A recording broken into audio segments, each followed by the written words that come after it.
দেশে মব কালচারের দিন শেষ জানিয়ে আইনশৃঙ্খলা নিয়ন্ত্রণে গুরুত্ব দেওয়ার কথা জানিয়েছেন স্বরাষ্ট্রমন্ত্রী সালাউদ্দিন আহমেদ। সড়ক অবরোধ করলে কঠোর ব্যবস্থা নেওয়ার হুঁশিয়ারি দিয়েছেন তিনি। জানান ৫ আগস্টের পর বিভিন্ন বিশিষ্ট ব্যক্তি ও ব্যবসায়ীদের বিরুদ্ধে হওয়া মামলাগুলো পর্যালোচনা করবে সরকার। পুলিশের চেইন অফ কমান্ড নিশ্চিত করার ব্যাপারে সরকার কঠোর বলেও জানান সালাউদ্দিন আহমেদ। রিপোর্ট রিশাদ নাসরুল্লাহর। সোমবার সচিবালয়ে স্বরাষ্ট্র মন্ত্রণালয়ের বিভিন্ন বিভাগ ও সংস্থার প্রতিনিধিদের সাথে বৈঠক করেন মন্ত্রী সালাউদ্দিন আহমেদ। বৈঠক শেষে স্বরাষ্ট্রমন্ত্রী জানান, গেল ফ্যাসিস্ট সরকারের সময় দেয়া অস্ত্রের লাইসেন্স পর্যালোচনা করা হচ্ছে। মন্ত্রী বলেন, অভ্যুত্থানের পরে কতিপয় ব্যক্তি মামলা দিয়ে নির্দোষ বিশিষ্টজন ও ব্যবসায়ীদের হয়রানি করেছে। সে বিষয়টি তদন্ত করবে সরকার। রাজনৈতিক উদ্দেশ্যে বা বিভিন্ন অপরাধমূলক কর্মকাণ্ড করার উদ্দেশ্যে হয়তো অন্যভাবে তারা লাইসেন্স পেয়েছে রাজনৈতিক বিবেচনায়, সেই বিবেচনায় যারা পেয়েছে সেগুলো বাতিল করা হবে এবং একই সাথে সেই লাইসেন্সের অধীনে অস্ত্র থাকলে সেটাও বাজেয়াপ্ত হবে।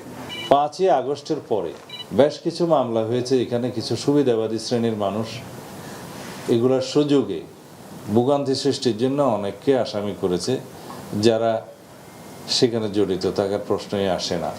সেই জায়গায় অনেক বড় বড় ব্যবসায়ী এবং অনেক স্বনামধন্য ব্যক্তি, সমাজের বিশিষ্ট ব্যক্তিদেরকে ওইরকম আসামি করা হয়েছে।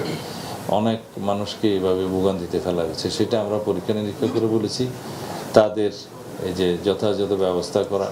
পুলিশের চেইন অফ কমান্ড ফিরিয়ে আনার ওপর গুরুত্ব আরোপ করে মন্ত্রী বলেন, আইন শৃঙ্খলা বাহিনীর কাজে অবৈধ হস্তক্ষেপ ও রাজনৈতিক প্রভাব বন্ধ করতে চায় বিএনপি সরকার। জানান, যে কোনো দাবি আইনানুগ ও বৈধ পন্থায় উপস্থাপন করতে হবে। দেশে কোনো মব কালচার থাকবে না এবং মব সৃষ্টির মাধ্যমে সড়ক অবরোধের মাধ্যমে দাবি আদায় করার জামানা শেষ। বৈধ পন্থায় স্মারকলিপি দিবে, মিছিল করবে, সমাবেশ করবে, আদালতে যাবে এবং যে কোনো বৈধ বা আইনানুগ কোনো দাবি দেওয়া থাকলে সেটা যথাযথ ফোরামে উপস্থাপন করবে, বিবেচনা হবে। এটাই নিয়ম।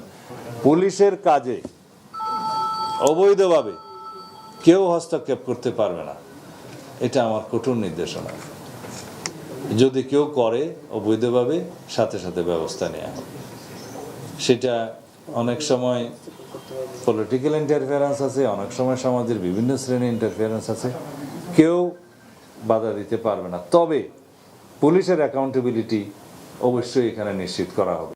বৈঠকে সার্বিক আইন শৃঙ্খলা পরিস্থিতি, পুলিশ সংস্কার এবং পাসপোর্ট অফিসের ভোগান্তি নিরসন সহ বেশ কিছু গুরুত্বপূর্ণ বিষয়ে দিক নির্দেশনা দেন স্বরাষ্ট্রমন্ত্রী। জানান, বিডিআর বিদ্রোহ নিয়ে একটি স্বাধীন তদন্ত কমিশন গঠন করা হবে। রিশাদ নাসরুল্লাহ, বাংলাভিশন, ঢাকা।